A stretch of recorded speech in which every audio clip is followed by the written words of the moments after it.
Thank you very much. Thank you.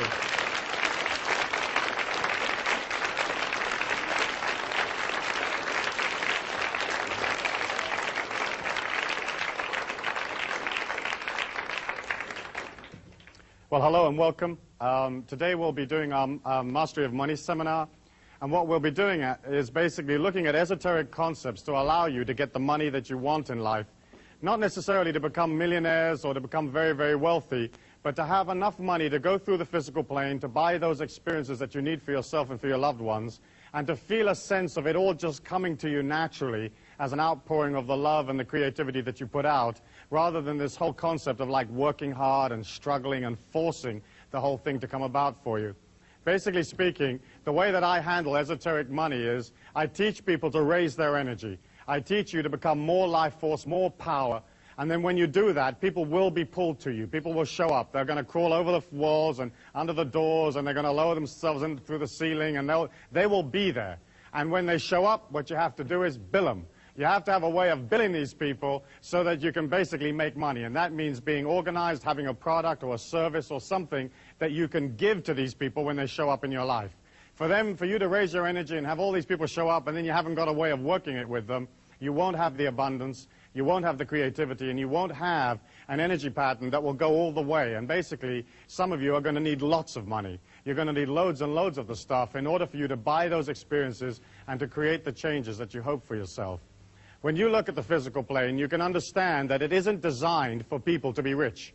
If we divided all the wealth up in the world among all of the people, okay, in fact, everybody would be millionaires. But the system is so designed that a few people have the wealth, and the rest of the people do not have the wealth.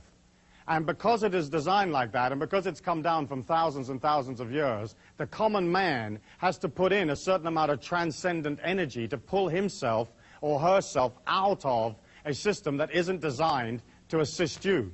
I mean, imagine if you could go to work and in 1 week you could earn, let's say, $2 million.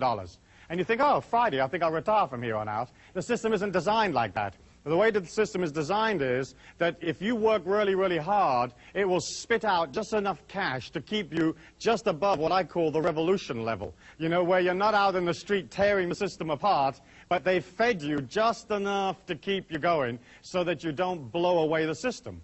The world that we live in is just owned by a few people. You know, let's say 500, 1,000 families own the entire world, okay?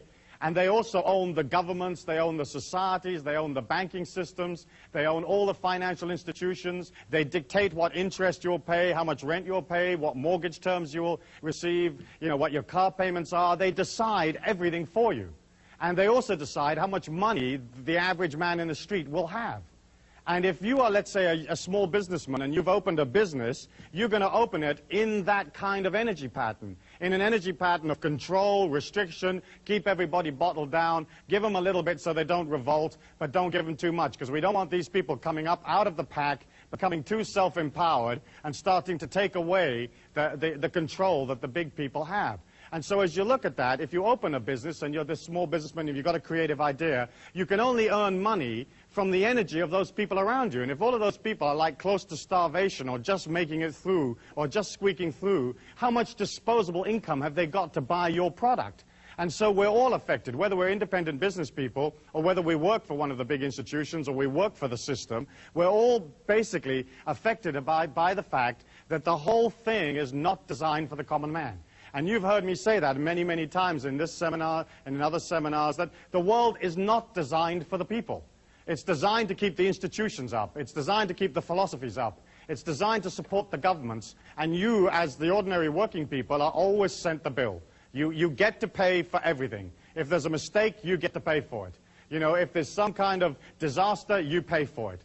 And as you look at that, you can understand that the only way that you can pull out of those feelings and out of this conditioning that basically is absolutely designed to hold you down is by you having a force of will that is stronger than the force of will that is trying to control you. And you have to create inside of you an energy pattern a bit like, well, imagine if you were like swimming along in a swimming pool. And you're down at the bottom of the swimming pool and you're holding your breath and like Swamp Thing like grabs you by the ankle, you know? How much would you want to swim to the surface? You know, how much effort would you put into getting up and getting out of that and getting a breath of air? And for some of us, that's how much effort we have to put into becoming financially independent, mastering money. Because our societies do not teach us power. They teach us that we are weak, that we have guilt, that we're useless, that we're supposed to support everything else, we're supposed to send money to everything else, that none of this is really for us, and that if we do too well, somehow that pulls us away from being godly or righteous or good. And of course, that's a bunch of hooey, because the life force or the God force is absolutely abundant. It'll give you anything that you believe in, and more. You only have to look at nature. You can look at a cherry tree or an apricot tree, and it has more apricots on there than you can ever eat. It has more cherries on it than you can eat. You know, and when you look at it, it has that splendid abundance naturally. You know, if a man designed an apricot tree, it would have like 2 itty-bitty apricots at the top of the tree, and they'd be out of reach, and they'd be a little stale, and you'd have to have permission to go climb it, and a certificate for when you got it, and then a third of the apricot would then belong to somebody else, and eventually you'd wind up with just the pit and a little bit of apricot, you know? And that's how the system is designed. When you look at it, when you look at the physical plane, we are here as these transcendent beings, as these infinite beings inside a body, and you have the ability, through your thought forms and through your feelings, to absolutely redirect and change your life. I believe that you're not your body, that you're not your mind, that you're not your sexuality, that you're an infinite being inside a body, and that you took on the limitations of the physical plane in order for you to be able to transcend them. The physical plane, the humans that are on this physical plane, are basically like in a circle. And the circle is created by the electromagnetic waves of the brain that set up this field, or this force field, that we all live in. And that force field cuts us off from the abundance of the life force. It cuts us off from the God force. It cuts us off from other dimensions of existence and makes us, or gives us the illusion that what we see is real. But in fact, the physical plane that you see is no more solid than your thought forms. There's no more solid than the feelings that you have within you. The fact that the physical plane is moving at the speed of light gives it the illusion of being solid. But in fact, you're looking at basically a non-solid world, a world of thought form of consciousness. Your body being the same thing, your feelings and your thought forms all being different and varied forms of the one and the same energy. And as you look at the way scientific research is going now, you can see that the scientists are getting nearer and nearer and nearer to a unified force field theory, where all energy will be just one and the same energy. And that's my feeling, and that's the sort of mystical or metaphysical approach. I believe that as an individual, you can be in this circle of activity that describes the physical plane, and you can scratch and you can hollow and you can thump and scream and rip people off and compete with them and shove and push, and you can become wealthy. You can drag yourself out of the programming, out of the circumstances. But my way is, I feel, more fluid and simpler, and that's basically to work upon your intentions, to work upon your concentration, and to move into a pattern that allows wealth to come to you naturally. Because the other system, where you're sort of scratching and biting to get money, it's almost like your wealth means somebody else's poverty. Where my way is, you can become wealthy and then allow everybody else through your wealth to become even richer. It's not like there's any limit to how much is out there. And it's not like there's any limit to how much money you can have. There are millions and millions of dollars every day that are lost and left lying around, and people die and they just leave it in little sort of carrier bags someplace. You know, there's millions of opportunities for cash at no effort at all. And it's not like you becoming wealthy is going to detract from somebody else at all. Because we're not living in a finite world. We're not living in a world that only has this much resources or this much wealth. There are more resources to be discovered. There are more creative ways of doing things. There's always an ever-expanding amount of wealth. And what you're doing as an individual is, you're saying, listen, I'm happy to concentrate on making money because I understand that if I don't concentrate on making money, I won't have anything. You know, if you concentrate on the phantom rapist comes out of the woodwork and bites you on the bum. If you concentrate on money, you get money. But of course the societies and the way we teach our children disengages them from money. It disengages them from having wealth, because we teach our kids, hey, it's not okay to be wealthy. You know, the meek will inherit the earth. The God force doesn't want you to be wealthy. It just wants you to be this little thing and being terribly poor and being terribly thankful for the little itty-bitty that you got, you know. But of course, that's not true. That's just a load of hogwash that was handed down over thousands of years. You know, the life force could give a damn how much money you have or don't have. It is not emotionally involved in whether you're okay or not okay. If you're doing splendidly, then your splendidness will help others, because you'll be doing economic things, creative ideas, you'll be spending your money, hiring people. You know, you're helping the world by becoming powerful. And yet we look at a physical plane where everything is designed to not allow us to become powerful. As you come into the physical plane, as soon as you're born, or some people would say even before you're born, that mind of yours is beginning to record every feeling, every event, everything that's ever been said to you, and you suck all of that up. You know, you can put a person in a hypnotic trance, and you can take them back to when they were 11 years old, to their birthday party or something like that, and you can have them tell you how many people were there, what their names were, how many cans of Coke they drank, how many packets of Jell-O was eaten, who did what. Everything is in your life. Everything is all there. How many steps you took from the parking lot to your seat right now. You have a memory of all of that. And you imagine this small babe, and it's lying there, and it's sucking in all this information. Okay, and it's born to parents who think that, like, working hard is honorable, that you have to work hard to make it through the physical plane, you know. Well, let me ask you a question. How many of you here think that you have to work hard to make money, or you've been taught that you have to work hard to make money? Let me see your hands. Okay. You see, they sold you that. They sold you that. The people that run this circle of activity, okay, sold you that because they wanted you to work for them. You know, they wanted you to work hard for them.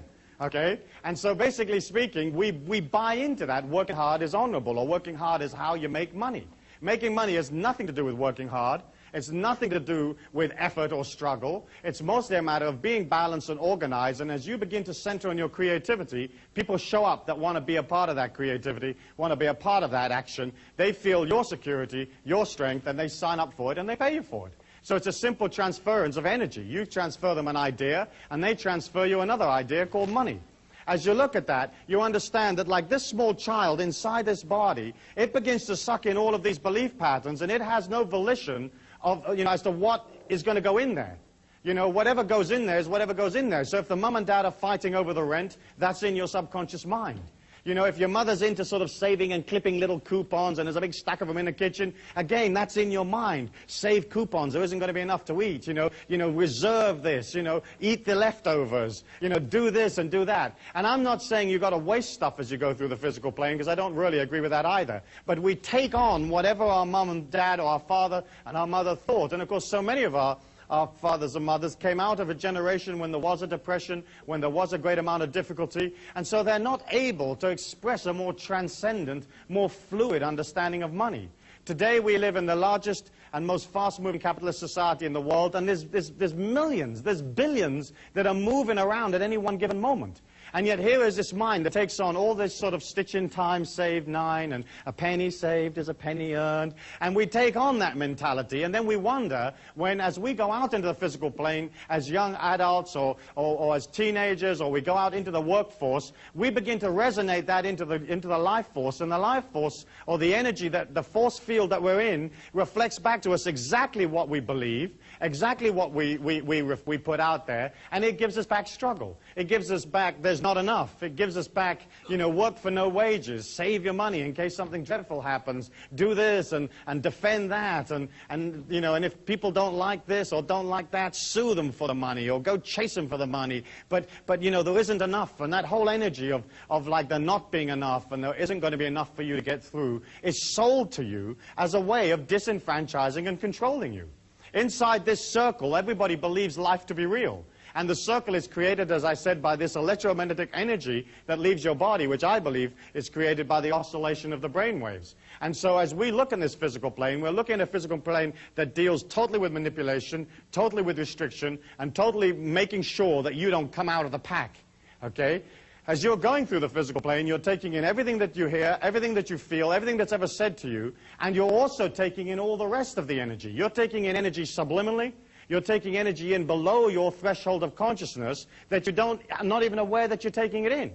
And we know from the subliminal tapes that we sell through our catalogs and so on, that the mind has an ability to hear affirmations that are placed 40 decibels below regular earshot. And so we have a track of music that rides up and down, you know, getting louder and softer.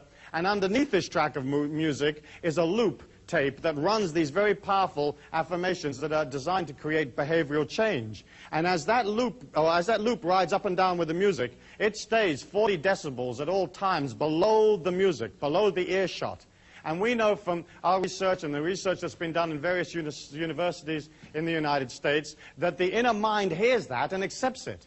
And yet think of you, you know, you're going through life, and how many sounds and how many feelings and how many opinions are you a part of that are very debilitating, that are very weakening, that you may not have chosen, but that became a part of your mind, you know? Like you'd be at the supermarket, and like somebody in two lines or two aisles further over to the right might sort of pick up a can of beans and go, oh, look at the price of those beans, the world's falling apart, bong.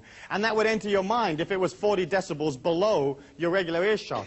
So you're a product of not only what society has told you can't have, not only what your parents told you couldn't have, but you're also a product of all the thoughts and feelings of the people around you. You can't sit next to somebody in an audience like this and not pick up whatever they are. Their feelings are booming out, and they're pervading your feelings, okay? And if you want to change your seat in the break, feel free, you know? But basically speaking, you're it. If a person touches you, there's an energy transfer. If they look at you, there's an energy transfer. And so can you imagine this young being that's coming into the physical plane, who doesn't have necessarily any experience of how to do it, and being debilitated with all of this stuff, and then going out, putting that energy into the universal law, and getting back exactly what they put in, and they put in for struggle and difficulty and hard work and lack and not enough, and the universal law gives them back that stuff, and then they can say, you see, life's really hard, okay? And each one of us came out of that same product. So for you to get out of that energy pattern, you have to push against it. You have to literally force yourself to allow yourself to be in control of the money that you make and to master the money. And the mastery of money for me is, as I said, not necessarily becoming very, very wealthy, but being in control so you spend less than you earn, and you earn enough to buy yourself all the experiences that you're ever going to want on the physical plane. When you think about it, you create a creativity, you create a product or an idea, it's energy, it comes from consciousness.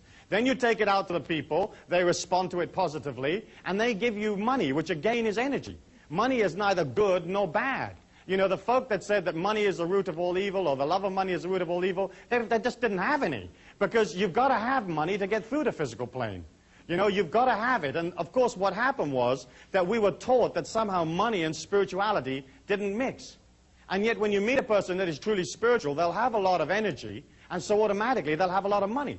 In the olden days, let's say in 500 BC or something like that, it was fine for a person to withdraw and to go up in the mountain and sit under the banyan tree or whatever they wanted to sit under, and to pull away from the commerce of things and to contemplate upon, you know, the light of God or whatever it is they wanted to do. But you weren't born there. Or if you were, you know, right now you're here. You're in commerce, you're in travel, you're in making things happen. It's a totally different society. And I feel you could transcend by pulling out and sitting up on a mountaintop. But once you had the power, you would have to come back down into the physical plane and do something with it. And so the philosophies that came out of poverty and seeing it as beautiful and seeing it as righteous came out of a time when there wasn't anything to do. You know, Buddha couldn't turn on the video and watch a couple of videos and play his CD player. He only had sitting under the tree. You know, sitting under the Bodhi tree was the only game in town. So that's what he did, you know. But we're not in that time. We're action-oriented, we've got things to do, there's people you've got to meet, there's things you've got to build and create, there's children that have to be brought up and developed into strong and powerful human beings, and that's what we're looking for. We're looking for individuals that are prepared to push against the system without confronting it. Because the system will never look after you. You know, it's not designed to. And if you look at the history of man, all the governments have let all the people down all of the time, you know? And if you don't believe that, you don't know anything about history. You know, you might want to repeat it after me. All of the governments let all of the people down all of the time. Because, basically speaking, governments are individuals that are looking after their own interest. You know, they're looking after their own power unit. They're looking after their own election. They're not worried about whether you're making your mortgage payment, you know, in downtown Arkansas. They could give a damn, you know. They are just worried about their own position. And they get to play the game, and they get to spend your cash, and then they send you, as I've said before, this love letter called a tax bill that you have to pay for their creativity. They don't actually create any wealth for themselves. The wealth of the nation is the individual man, the individual female, the working people of the country. We create the wealth, and they just get to play with it. You know, and the way they play with it is they get to spend it pretty much any way they like. They get to bill you anytime they want to bill you. And if they run out, they just print some more.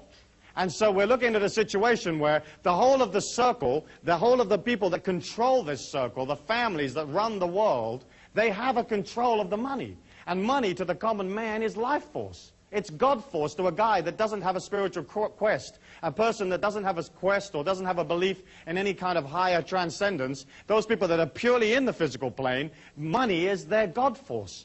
And once these people got control of the money, they could control the life force for the world. And then they could control the destiny of the world. And there's none of you here that haven't been controlled by the big families that run the world. Because they decide everything, from the price you pay for a shirt to how much you pay to go to the movies. Everything is decided, and the whole system is designed not for you not to come out of the pack. And as long as you remember that, now you can push against it, and you can say, gosh, that's dreadful, you know, that's awful. Why have they designed it like that? They designed it because they're into control. They're into making sure that none of us ever get out. Okay, and you can push and you can rant and rave and you can have your little placard and you can go down to D.C. and stand there in front of the White House and it won't do anything for you. The only way you can win your freedom is to have enough cash to pull out, okay, and to disengage somewhat from the feelings of the world, from the emotions of the world, so it isn't controlling you. Okay, and that to me I think is incredibly important because you've been sold this bill of goods that says you can't have it, and then the whole thing is designed, and if any of you do too well, they take the money back from you. All the money you have is basically on rental. You don't have any wealth of your own. I mean, look, for example, in property taxes, okay? They take, let's say, 1% or 1.5% of that property from you every year, okay? And governments go on for hundreds of years, so they can wait to get the house back from you. But they take, let's say, 1% a year. In one generation, they've got a quarter of your house. They didn't do anything for it. They never paid you. I mean, nothing happened. They just took a quarter of your house back. In 2 generations, they got half the house. In 4 generations, they'll own all of the real estate of the country. And that's how property taxes work. You know, so you think they've got your interest at heart? No, they just chip in a little bit of your income back, and they time it or they place it so that it's like this creeping thing that you're never really quite aware of. You know, and then suddenly you think, my goodness me, I've given 9% of my house back to these people. Why did I do that? You know, well, you did it because they passed the law saying you had to do it, and you don't have options. I believe in obeying the laws, but I also believe that you can design your life to take maximum fluidity within the law. You know, within the tax structure, within all of the things that you are allowed to do, that the people that control this circle allow you a certain amount of modicum of like elbow room, and then you use that in order to become powerful. And so, as you look at that, you can see that for you to become powerful, to have enough money, you have to begin, first of all, to look at what's stopping you getting money. You know, what are these feelings inside of me that don't allow me to be wealthy? Because for you to be wealthy and to become wealthy and to have people show up and they want to share their wealth with you, because there's only one place that you can get money, and that's from the other people in the physical plane. Because we're the only people that believe in that stuff, okay? You can't get it from any place else other than the other mugs in the game with us. And so we have this energy that's absolutely neutral, and you have to create an energy from within yourself and then get these people to come along and give you the cash. To do that, you have to look at, hey, what do I really feel? You know, what do I really feel about money? And when you look at how we deal with money, you can see that, like, for example, you may have had feelings. I know I certainly did. I remember thinking that if I became too successful financially, somehow it would pull me out of the society that I lived in. You know? Like, if I do too well, I might have to leave this ghetto, you know, that kind of feeling, you know? Or if I do too well, all my friends won't like me anymore. You know, or if I do too well, it may not be as loving or as strong as God might want for me, you know, because I bought into the fact that God wanted me to be poor, you know. And so as you look at that, you can see that, like, we have hundreds of these limitations. I mean, thousands of them. You know, stitch in time saves 9. You know, there's one. You know, what does that mean, for goodness sake, you know? If the thing tears, chuck it away and buy another one. What are you doing all the stitching for? I mean, who's got time to do stitching and stuff, you know? Oh, stitch. You know, I mean, you get another. It's as simple as that. But we buy that. We buy, for example, things like women are no good at figures, you know, like they're no good at mathematics. That means that somehow or other they're not going to make so much money. And, of course, women are just as good as anybody else with mathematics. You only need an $8 calculator. You can work it up to $10 billion, you know. And I do a lot of business with females, and we travel all over the world, and we use a lot of feminine talent in various areas, and they know how to charge, and, you know, they know how to make it work. I mean, it's simple. It's like, well, here's $1,000, lady, and here's $20,000. Which would you like to have, you know? I mean, it's obvious. You don't have to be brilliant to figure that one out. And so, you know, we buy that stuff. We buy that stuff. We buy, like, getting inside the little circle, getting in the corporation, and taking what they eke out for us, you know? There are other types of limitations that deal with, like, religious beliefs, you know, where if you're not, you know, you're not holy if you're rich, or that kind of thing. And then, of course, we have all the limitations that deal with, well, if I do too well, you know, nobody will like me. If I do too well, it'll be such a responsibility looking after all this cash. You know, how the heck am I going to figure out what to do with all of this money? You know, if I do too well, you know, it will cause me problems. I'll have all these responsibilities. I'll have to defend it and so on. And we buy that stuff. philosophical limitations about your relationship to money.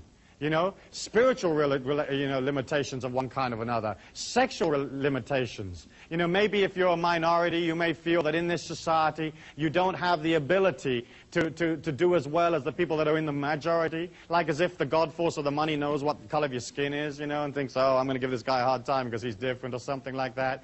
And as you look at that, you can see that all of the people out there in a society or in a circle that is not designed for them to do well with anyway, and all of the belief patterns they've got and all of the limitations, you can see that, like, you can understand why the people aren't rich. You know, why they never make any cash. Let me ask you for one or two of, like, those standard limitations that we're all a part of, those limitations that are so much a part of our culture. Perhaps you might like to kind of wander around and pick up a few for me. Great. Stuart, there's one my mum always used to say, you've got to save for a rainy day. Absolutely. And if you save for a rainy day, of course it rains, you know, it has to. Because that energy of putting in the negativity pulls to you the rainy day. You know, the very fact that you believe you're going to be a part of a disaster means the disaster will happen. And if you put a whole bunch of dry food in a hole in the ground, you know, because of that energy of defending yourself, you mount 2 machine guns on the roof, you put your granny there defending the house, defending the street, then what happens is that that energy pulls to you the disaster because of the negativity that you're putting out. And if you put this dry food in the ground, something will happen, and this moose will come along and it'll do itself on its food, on your food, and there goes your stash, or there goes your stock. You know, let me ask you for some others. If you have any money, don't tell anybody. Yeah, if you have any money, don't tell anybody, because some reason or other that's going to either make them angry or jealous, or they're going to come around and try to take it from you. Of course, that's a load of nonsense. If you're wealthy, you just feel wealthy. I think you don't want to be brash about your wealth and sort of showy or too showy, but you've got to spend it. There's absolutely no point in having money if you don't get rid of it. The whole point of it is to keep it moving and keep it flowing. Money, of course, is like manure. If you pile it all up in one place, it stinks. If you spread it around, it makes things grow. Right?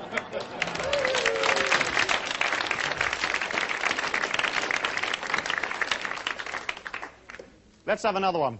It's easier to get a camel through the eye of a needle than a rich man into heaven. Right, that's a standard one. And, of course, the eye of the needle, I believe, was it not the gate of Jerusalem? And to get a camel through the gate of Jerusalem wasn't a big deal. And if the camel was a bit stubborn, you just had the camel over here, and you take a bucket full of the camel's lunch, and you put it on the other side of the gate, and you go, hither, hither, camel, and it comes along. Because that's how they talk in biblical times, hither, hither. And the camel just automatically walks through the gate. And, of course, a lot of our philosophies were designed to make sure that nobody got wealthy. You know, you can imagine how, like, well, imagine in medieval times when, say, for example, a lot of the churches owned all of the land. I mean, thousands and thousands of acres of land, you know. And the common people were dying of starvation, living 10 in a room in squalid, filthy conditions. From time to time, they'd go up to the sort of the big monastery or something, and they'd bang on the door, and they'd say, oi, what about us, you know? What do we get? And, of course, those people who owned or controlled the circle in their day, you know, they weren't about to share it with everybody. They weren't about to say, well, look, we'll peel you off 5 acres in the North 40. And so they had to sort of say, well, you'll get yours later. You know, you'll get yours in the afterlife. You know, this poverty stuff's really cute, and you're loving it right now because later on you're going to get it. And, of course, now we're not so stupid, you know. We're a little bit more sophisticated. We aren't going to buy into that afterlife stuff. Not because I don't believe in an afterlife, but I want my power now. I want my experiences now where I can experience them and become a part of them, and that's what you want. You don't want a promise for later. And, of course, the mind and the ego will always accept a promise. You know, you can always tell somebody, yeah, I'll do it for you, but later. And the mind goes, oh, that's okay, later, later. And that's why that philosophy was so powerful and so useful to the people that ran the situation in those days, because they could promise people a later date, you know, a long-term delivery. What about being filthy rich? Yes, like as if rich is somehow dirty. And isn't it true how, like, for a lot of people, money equates with, like, the misuse of it. You know, like if you're rich, you're bound to be misusing it. And of course, it's nothing to do with that. You know, you can have money and be loving and generous and kind and to help the world, you know. But isn't it interesting that we equate wealth with like some kind of misdemeanor or not acting honorably? And of course, that's not necessarily the case at all. Any others, Hugh? Money corrupts. Yes, and of course, a lot of times it does, because money is power in our physical plane. And power is very, very hard to work with. And the whole point of experiencing power is, in a way, to misuse it. you know, because that's the only way you really get to learn about it. But in the corruption is also the healing and the transcendence, and I think that's pretty important, you know. Yeah, give us this day our daily bread, like there isn't going to be enough, okay? Like this little bit's coming up, it's like welfare. Here's your little welfare. Any others? Money can't buy you love. Yes, money can't buy you love, but in fact, yes, it can, okay, definitely. But the fact is, of course, that the way you get love is to express love, you know, and it's nothing to do with money. It's absolutely nothing to do with money. In fact, and money can buy you love, push to shove, but basically speaking, it's only a matter of expressing a loving attitude, and love will come to you anyway. Any others? Yes? Can we have a positive one? Money makes the world go round. Money makes the world go round, and of course it doesn't. The world spins automatically of its own. Yeah, save for emergencies. Okay, that's the same thing as was said before, where you're waiting for the emergency to come. Beautiful people are rich. I'm sorry, I've got more than one coming at once now. Yes? Only beautiful people are rich. Only beautiful people are rich? That's not so true. I know a lot of ugly millionaires. Yeah. But you see how all of that stuff became so important, you know, and all of that stuff became a part of our culture and a part of the way that we treat money. And of course, what you have to do now is to begin to resonate a powerful intention for your whole trip about money. Because when a person permeates that negativity or that weakness inside of you, because it is already there in your mind, there has to be an acceptance.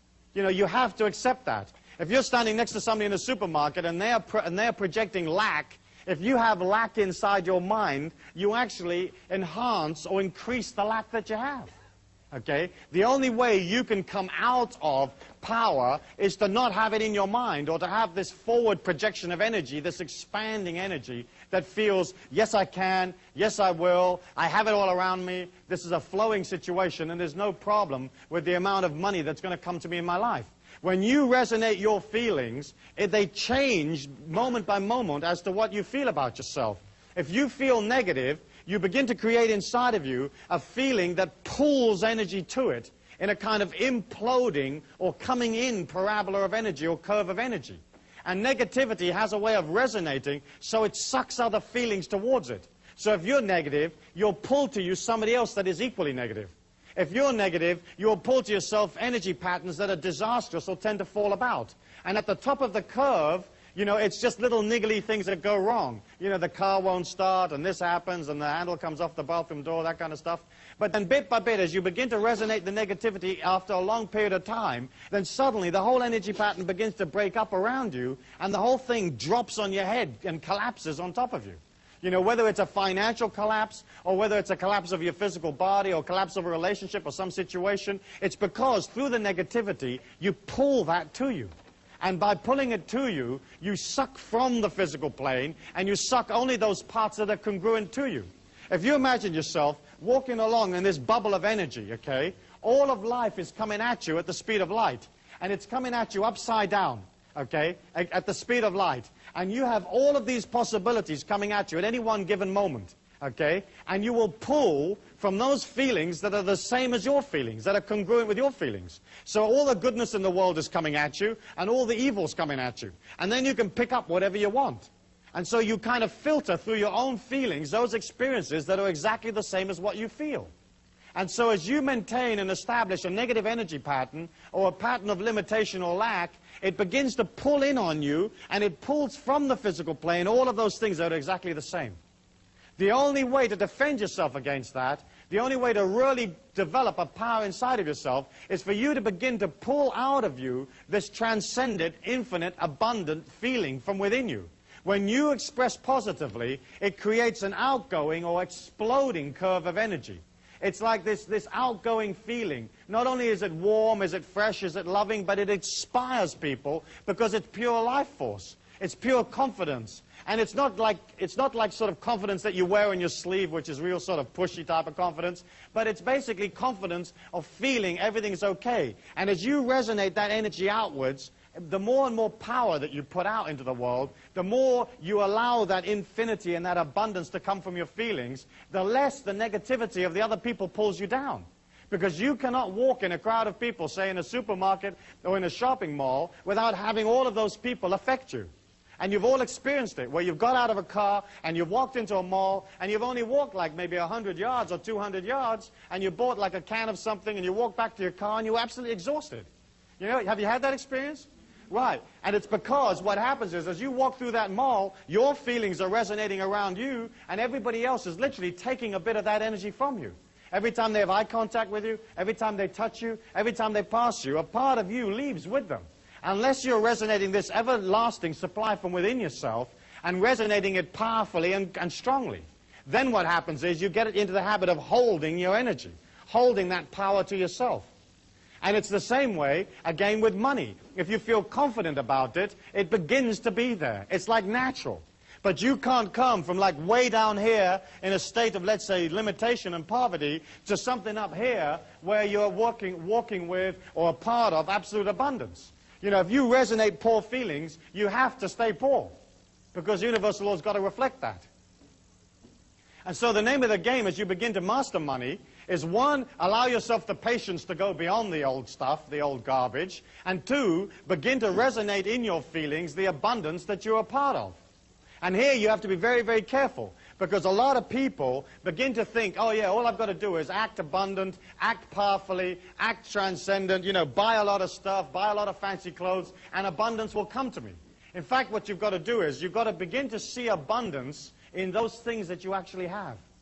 Okay? It's not a matter of like going out and spending a lot of money on French clothes or something and then being in debt because that very fact that you're in a debt is going to pull you backwards. It's more like saying, okay, around me I have this and I see beauty and abundance in it.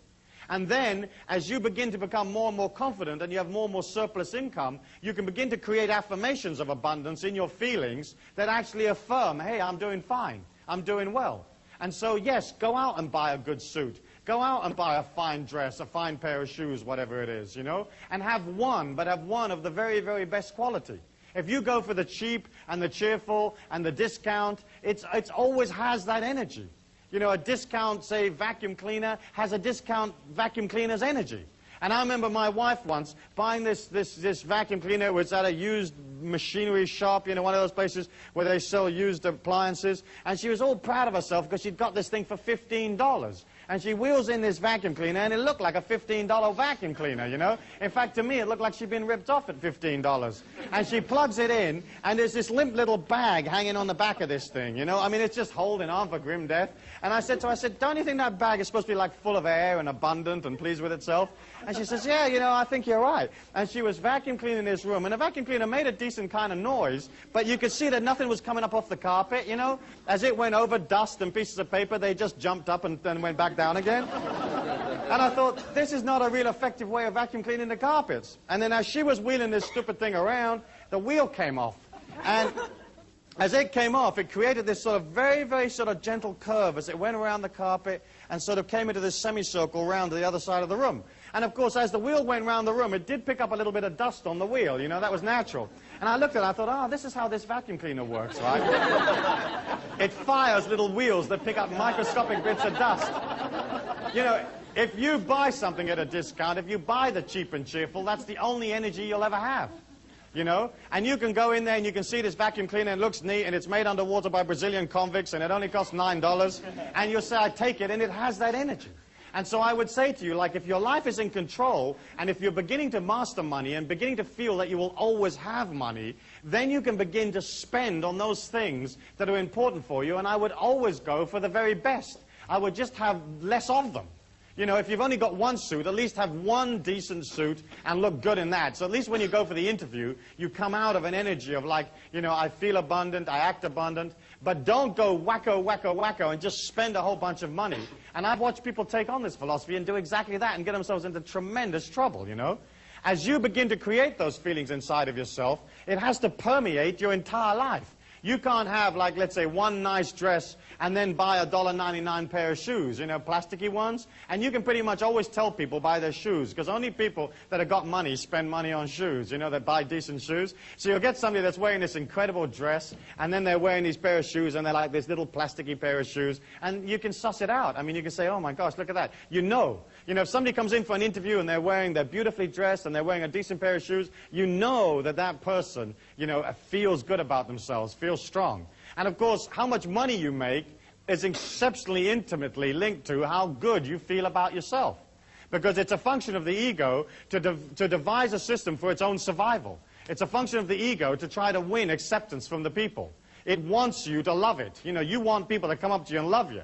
And so what happens is, as we go out into the marketplace, we have a tendency to sort of charge less or not charge anything at all, just to win people's acceptance. And that's the same thing about being sucked into what people think about us. You know, if you're not sucked into what people think about you, you just go about your life, what they think about you is their problem, not your problem, then you can begin to charge what you like for your services. And if you're coming out of energy, and you're coming out of love, and you're coming out of transcendence, you're basically selling a higher ideal, and there isn't any limit to what you can charge. But so often, you'll do an incredible job for somebody, and they'll come up to you and they'll say, how much do I owe you? And you'll say, no, you know, I don't need any money, you know. I mean, how many of you have done that, you know?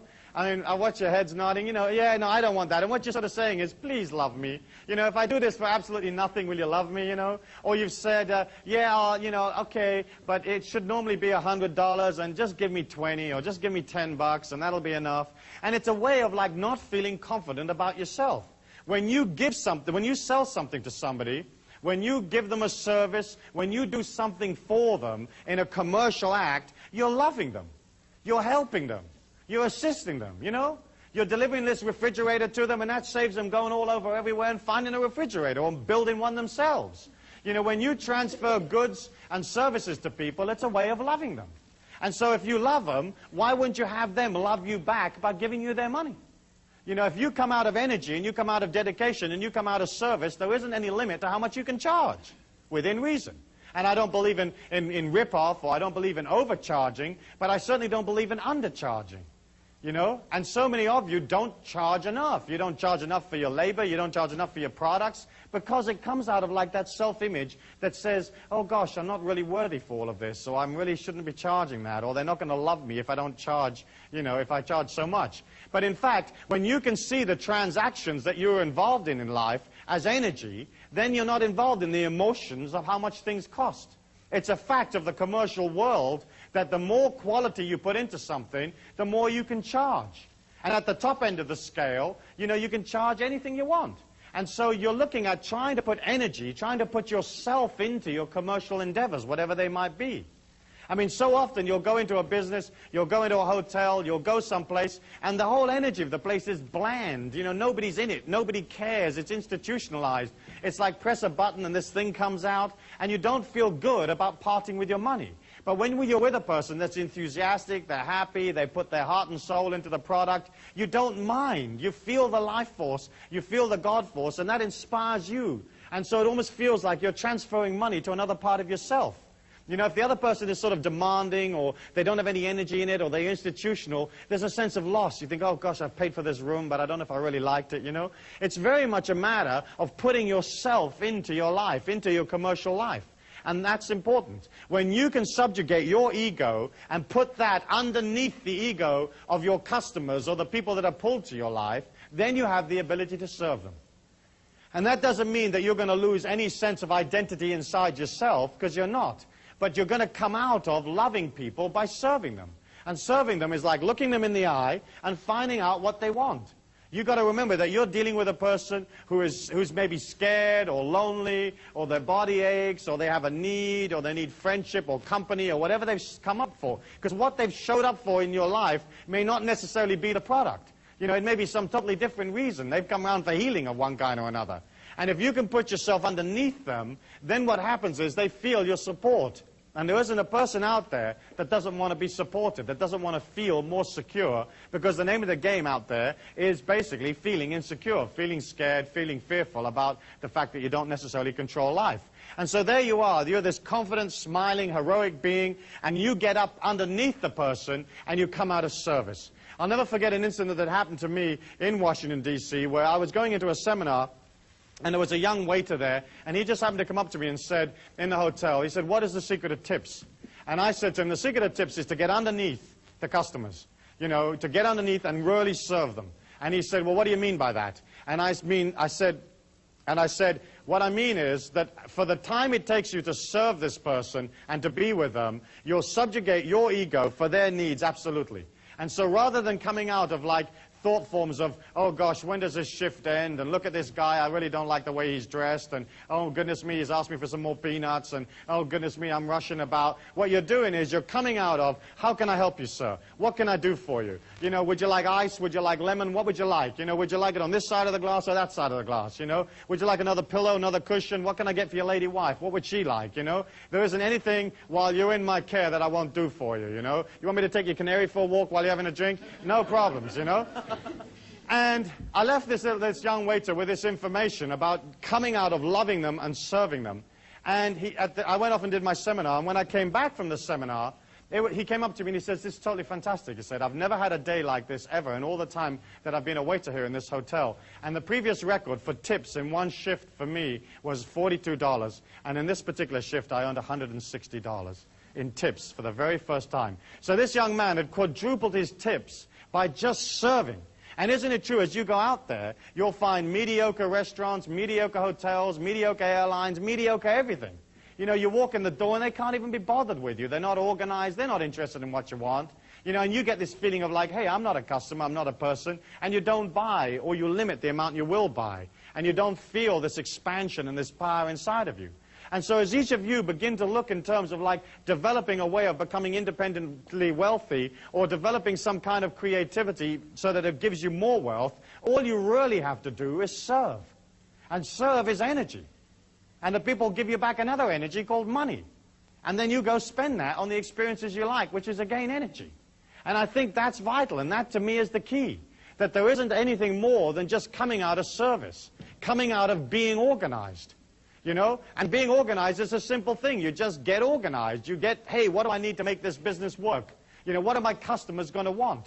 And when you can subjugate your ego and put yourself in the mind of the customers, in the mind of the people that are going to come to you, then it isn't a problem to figure out what they're going to want. They're going to want to be comfortable. They're going to want to do it quickly or reasonably quickly, whatever it is. They're going to want it to work. They're going to want to be able to have value for money. They may want more than one way of paying for it. But basically speaking, what do they want? And then if you begin to concentrate on making it clean and fresh and beautiful, people respond. And isn't it true that as you go out in the physical plane, most of it isn't clean, isn't fresh, doesn't work? You know, I mean, you turn the handle on the door and it comes away in your hand. You press the button in the elevator and it doesn't go anyplace. You put 50 cents in the Coke machine and no Coke comes out, you know? And the whole of the world is like that, this sort of, this only just working sort of syndrome, you know? And of course, if you move out of, say, America and you go to other places, you have even more experience of things not working, you know? So, for example, in England, whenever I travel there, I try to make all my international calls back to America before I actually leave America. Because trying to get an international operator on the English telephone system, forget it. You can grow old. You know, you can grow old. I've only met one or two people that ever actually got through, you know. And as you look at that, you can see how like so much of it doesn't work and so much of it isn't there to help you. Why is this money mastery thing so important to you? The reason it is because we're living at a critical time in the financial history of the world today.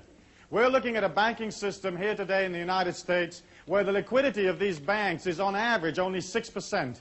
In the era going up to 1929, the liquidity of the average American bank fell from like 20% to 12%. And that really, really concerned people. Today, our average American bank has a liquidity of just 6%, which means that 94% or 94 cents of your dollar is no longer in that bank. And the money, that 94 cents that isn't any longer there, has been lent out to all sorts of folk that may or may not give it back.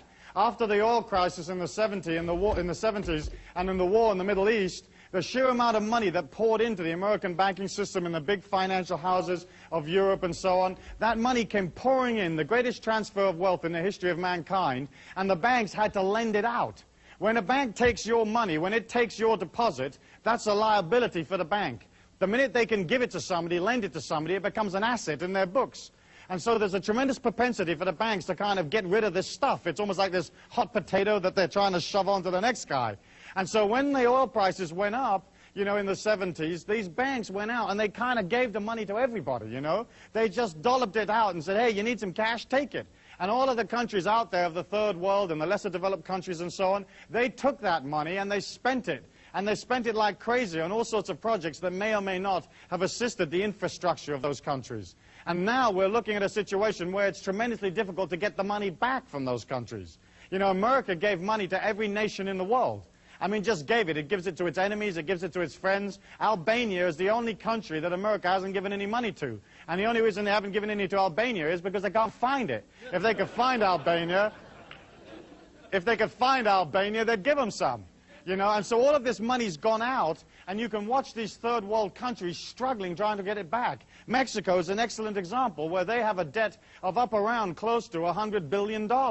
And they get about $7 or $8 billion a year in oil revenues. So you can see that if they're only paying, let's say, 7 or 8% interest on their money, they need all of their oil revenues every year, forever and ever, in order just to service that debt. And what happened was that when oil fell recently, you know, tumbled down from its peak of $30, $35 a barrel, we got into a situation where the American people were literally wiring money down to Mexico so it could wire it back to the bank so that nobody would default. It's like you're getting billed as a common man, you're getting billed for something that's nothing to do with you. We have a situation where, for example, corporate debt in this country is at 50% of its total assets. And a lot of the assets that the corporation have are in the form of paper and notes and bonds that they're holding of other corporations. So the 50% that you think they've got, some of that may be real money and may not be real money. The government has basically continued to print money like crazy in order to try to keep the system up. After 1946, all the major trading nations agreed to come off the gold standard, which meant that all of a sudden money didn't have to be real anymore, because in the olden days, a dollar bill was a receipt for some gold someplace. And in theory, you could walk up and you could say, hey, you know, I want my gold, you know, or I want to look at my dollar bill, or whatever it is you do when you go around the bank. But basically speaking, once all these countries came off the gold standard, there wasn't any limit to how much money the governments could create. And here in America, since 1980, the government has expanded the money supply 300%. But the country's only grown like 25 to 30% in that period of time. And so when you have a situation that the people that control all of the activity inside the circle can literally print money, you can see how there's a lot of money out there that really doesn't have any value at all. It's just a matter of everybody believing in it. And the banking system, everybody's got to believe in it. And that's why the common man never gets any of the information.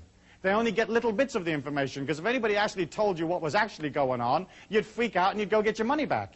As you look at that, you can see that like personal debt has expanded to the point where like the average person owes like 1.5 years' wages. You know, corporate debt is 50% of assets. The governments are running trillions of dollars worth of deficits. The trade figures are incredibly imbalanced, where it's costing billions and billions of dollars every month, you know, more than they're actually taking in. And you can see that all of this is creating a strain on the financial resources, not only of America, but all of the trading nations of the world. As you see that, you can either say, well, that's great, I'm sure it'll all be all right, I'm sure it'll all be fine, or you can say to yourself, wait a minute, there's something going on here. I'm not into possession of the facts. I can't fix what's happening in the third world. I can't fix, say, for example, that there are a record amount of, say, bank failures in the country right now, higher than even in that period prior to the Depression or the collapse of 1929. I can't fix that. I can't fix the business failures. I can't fix all of these scams that are going down with these various junk bonds and so on. All I can do is get in control of my own situation. If there's ever a liquidity crisis in the world, and it looks like eventually there's bound to be, because we just can't carry on inventing money and spending prolifically, if there's ever a liquidity crisis, cash will become king. You know, you'll become God if you've got cash in hand. You'll be able to go out and you'll be able to buy things for cash. Recently, near my hometown of Taos, they sold off a whole bunch of houses that had been repossessed from mortgage defaulters. And they put up 241 houses for sale all in one day. And the FHA got a whole bunch of people in for this auction to get rid of these houses, because obviously they didn't want the houses. And the houses sold off in that morning. And the cheapest house sold for $400. And the most expensive house that got sold off that day was only $21,000. And you can't build a family home for $21,000. So you can see that if there's ever a cash crunch or there's ever a difficulty, if you have cash and you're liquid, you'll be in a position whereby you'll be able to go buy things that you've always wanted at half the price, a quarter of the price. You'll be in a situation of being empowered. You know, and you can pop out one day and you can spend 10 grand and you come home at night and your husband says to you, what you've been doing? You say, I've been shopping, I've got this entire street. You know, I got it from the 7-Eleven right up to the traffic light, the stop sign, you know. And I had enough money in my pocket to take a limo home. You see, and some of you have saved all your life for that stuff. You're going to come into a period of time where that cash is going to be king. And the way to achieve that cash is, obviously, you've got to spend less than you earn. You have to have fiscal discipline. And fiscal discipline is looking at what you earn and beginning to de-escalate the debt that you have. Getting into the mastery of money is basically spending less than you earn and beginning to develop a certain amount of liquidity. Now, you may say to me, Stu, well, how do I pay off my debts and develop liquidity? The fact is that as you pay the debts, your whole energy begins to calm down, you feel less out of control, and the opportunities that you need to make money will find you. But again, you have to be organized, you have to be centered, you have to know what it is you want, and you have to begin to go for it. And if you can't go for what it is you want in life just yet because you're stuck in some job here, just maintaining everything, then at least you can begin to play that fake it till you make it energy. You can begin to move towards it. You know, like if you're pumping gas in a gas station and you want to be a film director, well, you begin to resonate an intention for that. And you go to film school in the evenings and you buy books on film directing and you watch films and maybe you join an amateur filmmaking club, but you're moving towards your goal. So often people find themselves like down here and they hope that they can pull their energy up to up here and they never make it. You have to move towards whatever it is you want, and as you move towards, it's almost like the energy comes around you and supports you to get what you want. Which means that, of course, you've got to be clear about what you want, you have to have clarity, you've got to know what it is you want. And we've spoken about that in the past, have we not? But it's mostly a matter of deciding, hey, what do I want for my life right now, and what do I want later on, and what do I want later on, and concentrating on the right now. And of course, if you're not clear about what it is you want, then you begin a program of getting rid of all the encumbrances and all that stuff that's around you so that you can have what you want, so that you are clear about what you want, you know? And then you develop this high clarity about who you are, what your mission is in life, what your gift to the people is. You're like, hey, what are you going to give people? You know, you're this heroic being, you understand yourself, you've got perception that other people will never have, you've got energy they'll never have, creativity that they can't even dream of, and what are you going to give them? You know, what are you going to give them when they show up? And you have to have that clear in your mind. As you develop high clarity, as you develop high resonance, which is basically moving towards your goal, resonating this intention, resonating the whole idea all of the time, bit by bit, the universal law has to give it to you. And it's only a matter of coming out of control. It's only a matter of controlling the situation, dominating the situation, and seeing what opportunities there are. In order for you to be able to be in the marketplace, you know, you have to have something that you're going to offer. And so each one of you is going to have to develop a skill or some kind of service or knowledge, or you're going to have to get into control of a product. And you've got to have something. And so often people want to make money, but they don't have anything. You know, so if you haven't got that, you're finished. You haven't got a chance. You've got to have it. It's got to be neat. It's got to be fresh. It's got to be exciting. And it's got to be there for when people show up. So like a skill would be like you're a plumber, or you do something that other people can't do, and you do it for them, but you do it in an unusual and creative and exciting way. You know, and you roll up at the front door, and you're in this big polystyrene bubble, you know, that looks like a sort of a spanner or something. People say, what are you? You say, I'm the plumber, and it's musical, and up comes a little hat, you know, and they think, oh, this is incredibly interesting. This is really different. Most plumbers show up in, you know, oily overalls, grumbling and moaning about how lousy plumbing is. And this guy shows up in his chicken outfit or whatever it is, you know. I always had this idea of a loan package where you'd get all the details of the loan you wanted when you went to the bank. And it was this incredibly beautiful loan package. And then you would train these 3 canaries to sing. And when you open up the loan package, the canaries would go, give us the loan, give us the loan, give us the loan. You know, well, imagine the bank looking at you and you telling them, hey, listen, what I want to do is open this flea circus. And by the way, here's these 3 canaries that we've taught to say, give us the loan, give us the loan. You know, it's like the bank would understand you. They may not lend you the money, but they would understand the creativity there. So as you decide that, you've got to either have something that the rest of the world hasn't got, which is a skill, or you've got to have some kind of knowledge. And we live in the most powerful, most information-conscious world that there's ever been. And there are 4.9 billion people out there, and they all want to know something. You know, they want to do the courses. They want to get slim. They want to be more beautiful. They want to be more protected. They want to learn to do acupuncture for canaries or whatever they want to learn to do. And you can say, well, I happen to have this incredible course that you can do.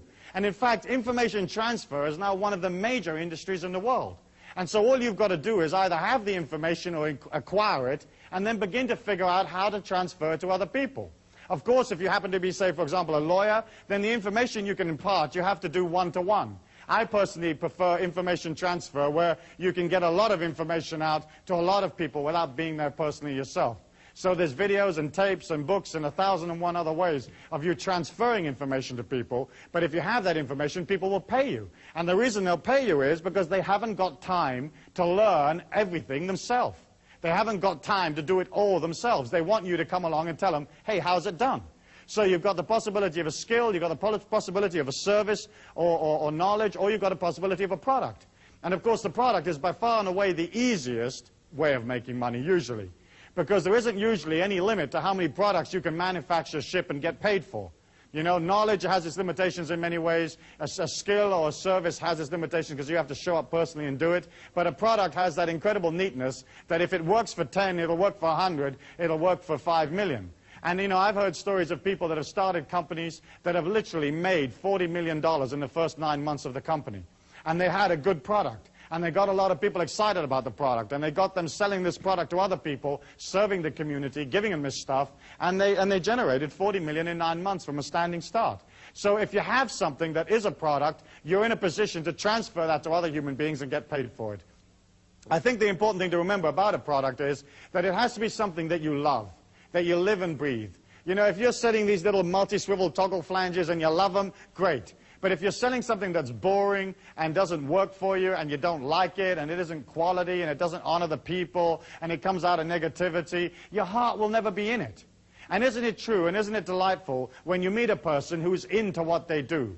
You know, and you go in the hardware store, and I hate hardware stores. They give me the creeps just to walk in them, you know. I don't like do-it-yourself. I don't like fixing things. I'm lousy at that stuff. And just to walk in and all those little oily boxes, I mean, it just throws me away. And so if you go in there and the guy's all happy and smiling and he's the sage of the oily boxes, you feel nurtured, you know. You feel nurtured. You feel, oh, this guy really knows. And you don't know. And they ask you all those dumb questions, you know, don't they? They say, well, do you need the a quarter of a 16th inch double swivel reversed diddly? And you go, I don't know. You know, I just want a screw that'll hold the bathroom mirror up. Yeah, but do you want the kind that's the double bolt with a whammy jammy on it? You know, and you don't want to know. You know, you just want a guy to give you the bolt. You don't care what it costs. You haven't got time to figure it out. You don't want to do like a 4-week course in little bolts. You just want a bolt. And so you feel supported. And so often we go in stores and the attendant will say to you, the shopkeeper or whatever, oh, I don't know, I just work here, you know. Does this, da-da-da-da? I don't know, you know. They don't care, they're not interested. And I think that if you're going to be transcendent beings and you're going to serve the community by giving them something, you've got to be damn good at it. You've got to put as much energy as you feasibly possibly can. You've got to get organized. You've got to have concerted action in the marketplace. Because all the affirmations, all the visualizations, all the stuff out there, you know, the prayers, whatever which way you have, rub the little rabbit's foot, all of that stuff won't work for you unless you're out there with a concerted action plan. You love it, you live it, you breathe it, and you're happy and excited to deliver it to the people. It's simple. It's incredibly simple. Commerce is just a matter of expanding yourself to do more of it. And that expansion always comes out of control. It always comes out of controlling your environment, understanding there's no limit to how much you can charge. Well, let me ask you, how many of you are going to put your prices up next week? Let's see you. You know, how many of you really believe in yourself? There you go, you see. And people will come into you and they'll say, well, isn't this massage $40? Normally, you know, I understand now you're charging $80. And you say, yeah, I charge $80 this week. I feel good about myself. Next week, I'll feel even better. I'll charge $160. You know, and you begin to charge, but you put yourself in it. If you put yourself in it, they won't mind paying for it. And so, again, it's very much this whole philosophy of like pulling out of what the world says you can be, pulling out of the limitations they say you've got to be a part of, getting clear about what it is you want, resonating that intention for yourself, in other words, moving towards it, creating a clarity, creating a power around you, and heading on out. And some of you are going to have to move slowly out of, let's say, something that's restricting into this special kind of freedom that you're developing for yourself, but you begin to create it. You can begin to create it by developing, say, a hobby. There's a million of you that have various kinds of hobbies where you can make money on them. And I know guys that have converted their hobbies into multi-million-dollar businesses, where there's things that you know, things that you're interested in, and you can begin to form associations and begin to meet people. You know, if you don't go meet people, then again you create around you this limitation of not having enough people to go sell. You can have a brilliant idea, and if all you know is your auntie and your mum, you've got 2 customers, you know. But if you begin to understand that going and meeting people is a way of you expanding your energy, it's like saying, oh gosh, I've got this little energy and I don't feel too confident about myself and I don't feel too confident about this stuff, and so I won't bother to tell anybody, and that way I'll never have to like face the fact that I'm not really confident. But if you're good, if you're damn good, if you're coming out of love, you're coming out of service, you won't mind expanding, you won't mind traveling, you won't mind trying something new, and you won't mind going out and meeting people. You know, I tell people, listen, if you want to meet people, join churches. You know, it's a great place to meet people. You can give out your little card in the breaks, you know, pass them out in the pews, and then just join as many churches as you can sign up for, you know. I mean, you join a Muslim church, and then you go to the synagogue on Saturday, join a couple of Christian churches on Sunday, especially those sort of open, positive, New Agey type of Christian churches, you know, and then Monday you can get into some kind of wacko cult, you know, and you join them on a Monday when they have their services, and you just surreptitiously are passing out your cards, but people get to know you. Because I've watched people develop ideas that were really cute, that were really neat, and go out into the marketplace and have an initial burst of activity and then fizzle out. You know, and then suddenly they're despondent and they're upset and they feel that their creativity isn't any good, and they wind up going back to what they used to do because they didn't have the force or the courage to push through to like meeting people, talking to people, being with people. When you get to the point where you talk to 100,000 people a year, you've got a chance with your idea. When you get to where you talk to 1 million, you've got a real chance. When you get up to like 5 million, then you're really cooking, you know. When you get up to 50 million, forget it. You know, you'll have so much money, you'll have to move out of the house and get a bigger one. Because it's people that are going to give you the cash. And it's you feeling confident about yourself and going up to these people, presenting them with the idea, and knowing that they're going to love it. And the reason they're going to love it is because you designed it for them. You designed it for the people. You didn't design it for yourself. You didn't design it for you know, to look cute. You designed it for the people. So you'll come up with the only bath that has faucets that work with your feet. You know, and there you go, and you suddenly say, I've had this incredible idea. For 2,000 years, they've always had these baths with these little wacko little cross-shaped faucets that you can't work with your feet. Now we've got the foot bath, and here's the handles, and here's where you put your toe, and this is how you make it go hotter and colder. And everybody will love you. They'll say, she invented the bath faucet. She made it something, because you don't have to do anything really different. You know, you don't have to come up with some incredible laser-operated sandwich-making machine. All you've got to do is come up with something slightly different. You know, and you've heard me talk about the pizza parlor, where like you can be one pizza parlor in an entire society of pizza parlors, where there's 17 in the street. But you could still make that pizza parlor so interesting that everybody's breaking their neck to come, you know? And there you are, you've got your pizza parlor, and you've dug this big hole in the middle of it, and you've got, let's say, like a 20-foot drop and some alligators in there, you know? And then you build this rickety little bridge from the front door of the pizza parlor to where the cash register is, where people order, you know? And you make this bridge so that it kind of wobbles a bit. You know, and people say, well, isn't it dangerous? And you say, yeah, we lose a few, but